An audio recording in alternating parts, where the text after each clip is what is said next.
Shalom saudara yang dikasihi Tuhan Yesus Kristus, selamat pagi, salam sejahtera buat saudara semua dimanapun saudara berada. Damai dan sukacita oleh Roh Kudus melimpah senantiasa dalam hati dan kehidupan saudara semua. Sebelum kita mendengarkan renungan firman Tuhan, mari sama-sama kita satukan hati dan berdoa. Bapa kami yang di surga, Bapa di dalam nama Tuhan Yesus Kristus, kami bersyukur kepadamu Tuhan oleh karena kemurahan-Mu, penyertaan-Mu di sepanjang malam hingga pagi hari ini. Terima kasih buat kekuatan, kesehatan, dan berkat Tuhan. Saat ini ya Tuhan, kami rindu untuk kembali diperlengkapi dengan firman-Mu. Berbicaralah kepada setiap kami.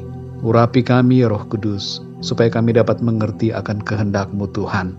Dalam nama Tuhan Yesus kami berdoa. Haleluya. Amin. Saudara yang dikasih Tuhan, ayat renungan kita pada saat ini terdapat di dalam kitab Hakim-Hakim pasal 3 ayat 1, 2, dan 4. Tertulis demikian.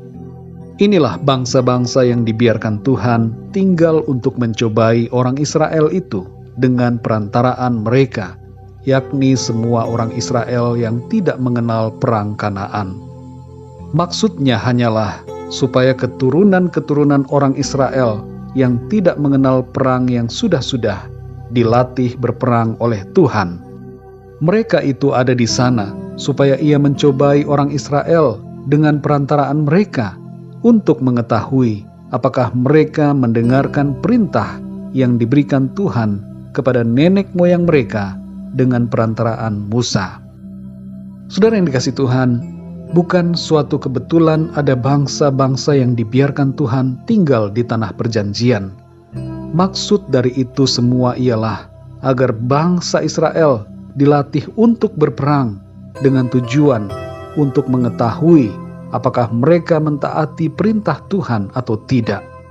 Ayat ini mempunyai makna bagi kita semua yang hidup di dunia sekarang ini, agar kita mengerti bahwa ada hal-hal yang diizinkan Tuhan terjadi dalam kehidupan kita, dengan maksud untuk melatih kita berperang secara rohani, dan untuk menguji kemurnian iman kita kepadanya.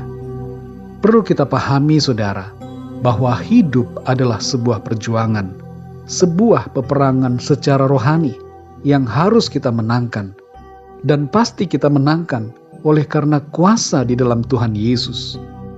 Saudara yang dikasih Tuhan, ada 3 hal yang harus kita perangi dalam kehidupan kita, yaitu pertama, iblis.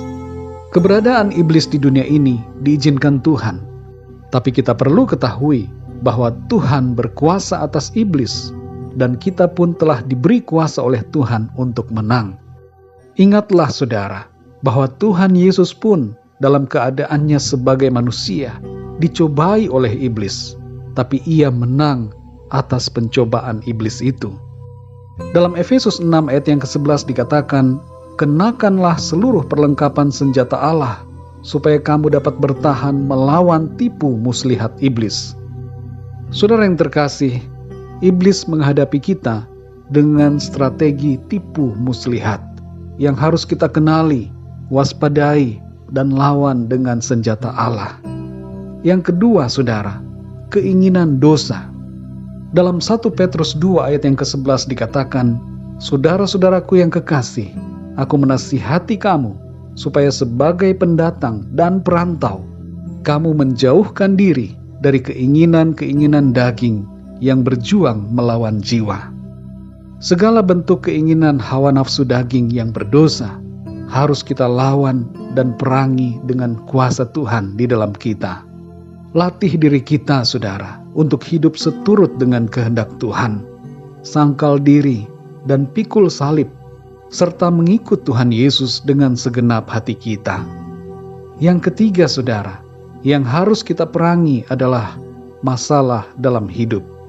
Persoalan-persoalan dalam kehidupan jangan membuat kita kalah dan putus asa. Sesungguhnya Tuhan memberikan kita kekuatan untuk dapat menanggung semua. Mungkin ada hal-hal yang terasa begitu berat, tapi kita sanggup menghadapi dan mengatasi setiap keadaan hidup ini dengan pertolongan Tuhan. Asalkan kita tidak menjadi kecewa dan kehilangan iman kita.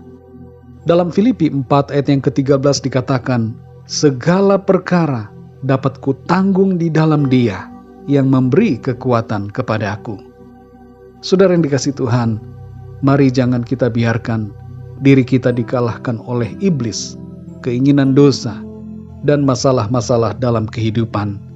Berperanglah dengan memakai senjata rohani yang Tuhan sediakan bagi kita, yaitu firman Tuhan, iman, dan doa, dengan disertai ketaatan yang total kepada Tuhan. Tuhan melatih kita supaya menjadi kuat dan sempurna di dalam Dia. Mari kita berdoa, saudara. Bapa kami yang di surga, Bapa, di dalam nama Tuhan Yesus Kristus, kami mengucap syukur untuk kebenaran firman-Mu yang sudah kami dengar pada saat ini, yang menolong kami untuk mengerti bahwa ada hal-hal yang harus kami hadapi dan kami harus atasi di dalam kehidupan ini. Engkau tempatkan kami di dunia ini untuk berperang dan menjadi kuat, sempurna di dalam Tuhan. Kami bersyukur ya Tuhan, karena Engkau tidak membiarkan kami sendirian, tapi Engkau menyertai kami dan memberikan kami kekuatan, sehingga kami mampu oleh kekuatan-Mu menang atas segala keinginan-keinginan hawa nafsu dosa, dan menang atas setiap masalah dalam kehidupan kami. Terima kasih ya Tuhan. Tolong kami selalu ya Tuhan, dan kuatkan kami, supaya kami tetap taat, setia, dan berkemenangan di dalam kehidupan ini. Terpujilah nama-Mu ya Tuhan. Di sepanjang hari ini kami mohon pimpinan-Mu. Berkati kami dalam segala aktivitas kami, baik itu studi, usaha, pekerjaan, bisnis, pelayanan, dan segala aktivitas kami. Biarlah Tuhan, Engkau senantiasa menolong kami, sehingga nama-Mu Tuhan senantiasa dipermuliakan, dan kami berkemenangan. Kami berdoa untuk yang sakit, jamahlah ya Tuhan dan sembuhkan dengan kuasa-Mu. Kuatkanlah yang lemah, berikanlah semangat baru kepada yang berputus asa, dan berikanlah pertolongan-Mu yang ajaib kepada setiap mereka yang sedang menghadapi masalah dalam kehidupannya. Kami percaya hari ini kami jalani dengan kekuatan dan pertolongan Tuhan. Terima kasih ya Bapa. Dalam nama Tuhan Yesus Kristus, Tuhan dan Juru Selamat kami berdoa dan mengucap syukur. Haleluya. Amin.